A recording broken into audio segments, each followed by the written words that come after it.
Salutationnisation.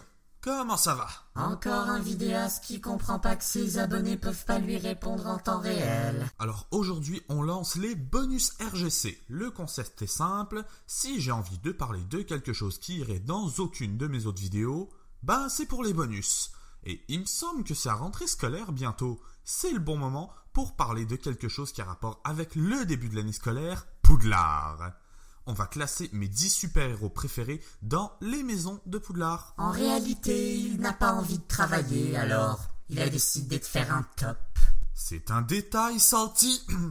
Non, en fait, je vais aussi vous rappeler vaguement les qualités nécessaires aux 4 maisons de Poudlard. Rapidement, Gryffondor, le courage, la force d'esprit, l'ardiesse, la tolérance. En gros, c'est les gentils de l'école qui sont du genre à donner leur chance à tout le monde. Pouf-souffle. La constance, l'équilibre, la patience, la loyauté, et aussi on sait que les pouf-souffles, ce sont des personnes qui sont très peu paresseuses, donc basiquement le pouf-souffle, c'est le meilleur ami qu'on a tous et qui tolère toutes les conneries qu'on fait, peu importe à quel point il peut nous trouver stupides. Ma petite préférée, Serre d'Aigle, la créativité, les rudiments, le discernement et la sagesse. À Serre d'Aigle, t'as tous ceux qui réussissent à trouver une solution intelligente, peu importe à quel point le problème est stupide.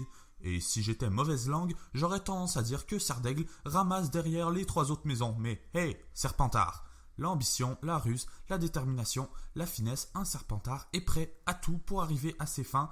Et arrêtez de dire que tous les Serpentards sont méchants, dire qu'ils sont tous comme Voldemort, c'est comme dire que tous les films Marvel sont comme Thor 2. Allez, on commence! En numéro 10, je veux la montagne de muscles dopée aux hormones de Behemoth, votre géant vert préféré, je parle bien sûr de l'incroyable Hulk. Je vais accorder au géant vert sa place à Pouf-souffle, même quand Hulk décide de s'exiler, ce qui est d'ailleurs pour éviter de blesser tout le monde avec sa puissance, qui colle extrêmement bien avec les principes de la maison Pouf-souffle, il reste loyal aux Avengers. Pour illustrer mes propos, je vais me référer à la storyline Avengers vs X-Men, qui, sincèrement, est un bonheur à lire.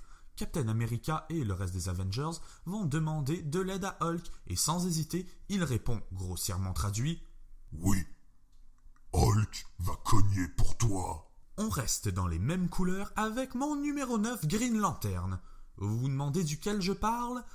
En fait, comme l'anneau des Green Lantern est directement alimenté par la volonté du porteur, j'ai décidé d'envoyer n'importe quelle lanterne à Serpentard, puisqu'on dit que les Serpentards sont connus pour leur finesse et leur détermination. Cependant, les fans de lanterne sauront que le porteur doit être sans peur. Donc, j'ai décidé de placer Green Lantern à Serpentard, mais si j'avais dû choisir une autre maison, sans hésiter, ça aurait été Gryffondor. Numéro 8. Vous le connaissez tous, je parle ici de Robin. Red Robin en théorie, parce que j'ai choisi le 3e Robin, plus connu sous le nom de Tim Drake. Alors lui, c'était assez facile, Serre d'Aigle. Tim est connu comme étant le Robin le plus brillant, allant même jusqu'à découvrir par lui-même l'identité secrète de Batman.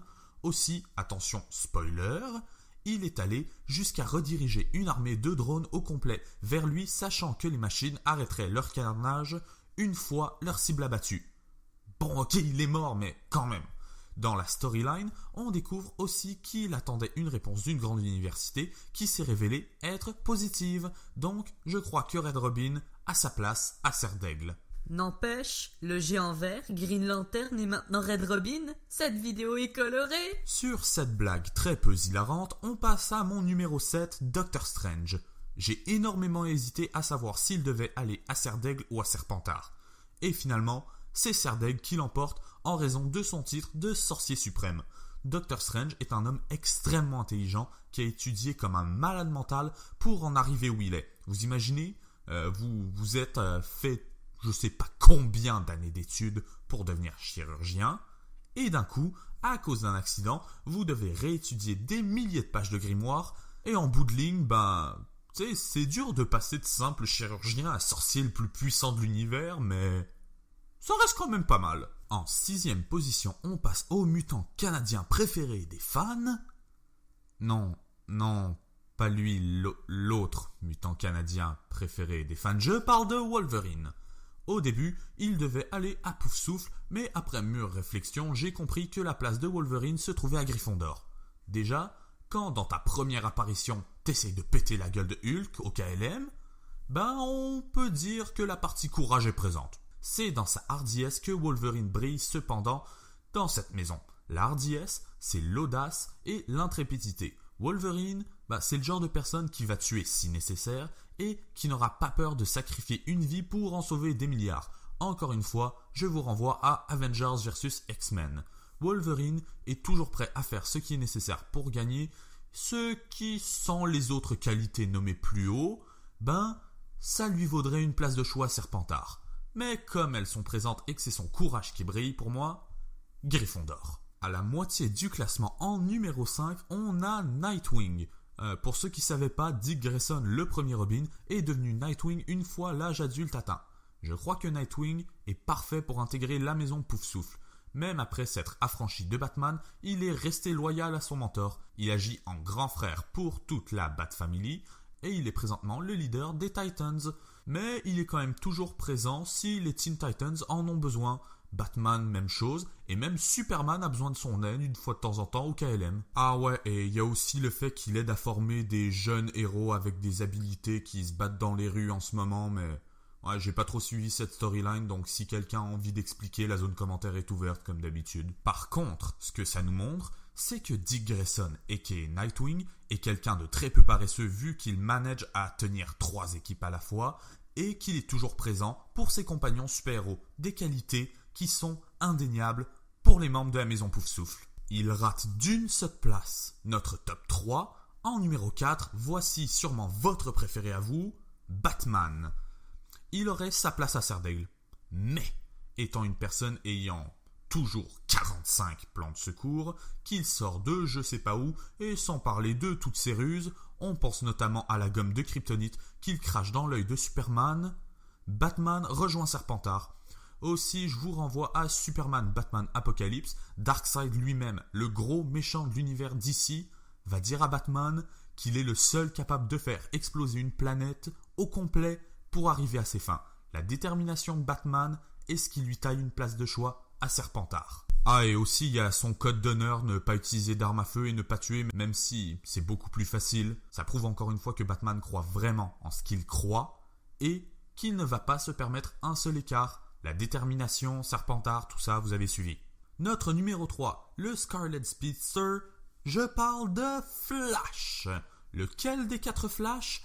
Et j'arrivais pas à me décider entre Wally West et Barry Allen. Ça a toujours été un problème pour moi, ces deux-là. Ça me tiraille plus que 2 parents qui se séparent. Mais bref, basiquement, je crois que les deux devraient aller à Serdaigle.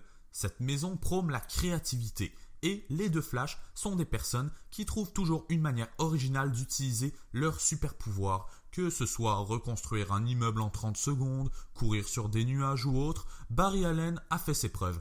Pour Wally West, il a absorbé l'énergie cinétique de toute la planète Terre, genre toute la Terre au complet, pour battre dans une course un être qui se téléporte instantanément à la ligne d'arrivée. Créativité, connaissance, mec. Les 2 Flash vont à Serdaigle. Aussi, si vous vous rappelez du film Flashpoint Paradox, attendez, oui j'ai lu le comics, Barry Allen dira à Reverse Flash qu'ils ont les mêmes pouvoirs, mais que Reverse Flash n'a aucune imagination sur comment les utiliser. Et après ça, Barry Allen prend un micro, il le jette à terre et Reverse Flash se met à pleurer en petite boule tellement il s'est fait casser. Merci, bonsoir, on passe au suivant. Mon deuxième super-héros préféré est Spider-Man. Alors celui-là c'est trop facile, Peter Parker est un Gryffondor. Il sait qu'un grand pouvoir implique de grandes responsabilités, ça fait depuis le début des années 2000 qu'il nous le rappelle. Et même s'il n'a que 15 ans au début de ses aventures, oui 15 ans pour ceux qui ne savaient pas, il n'a pas peur de foncer dans le tas, allant jusqu'à affronter des super mutants, des extraterrestres, des dieux et autres atrocités. Spider-Man est aussi quelqu'un de très audacieux, n'ayant pas peur de se foutre de la gueule du chef de la mafia new-yorkaise. Aussi dangereux soit-il, Spider-Man, t'as quand même une sacrée paire. Et mon numéro 1, vous devez vous en douter, si vous l'avez pas vu jusqu'ici, vous vous en doutez pas parce que personne me connaît, mais bon, en tout cas, mon super-héros préféré, c'est Iron Man. C'est sa manière de toujours construire une armure plus perfectionnée que la précédente, qui lui vaut sa place à Serdaigle. Sa créativité et son génie sont sans limite. Tu veux une armure qui a les mêmes attributs que le symbiote de Venom? Bah ok, hein. Et pour démolir Hulk, t'en as besoin? Serre-toi. T'en veux une que tu as directement dans ton corps et que tu contrôles comme un muscle? Ouais, ok. Ok, oh, tu veux tout ça en même temps? Bah tiens. Et tu sais quoi? Je te rajoute même un mode samouraï sur celle-là, c'est cadeau, joyeux Noël et bonne année. D'après vous, quel super-héros irait dans quelle maison? Dites-le moi aux commentaires, abonnez-vous au passage. Sur ce, je vous laisse, à bientôt sur Regicom.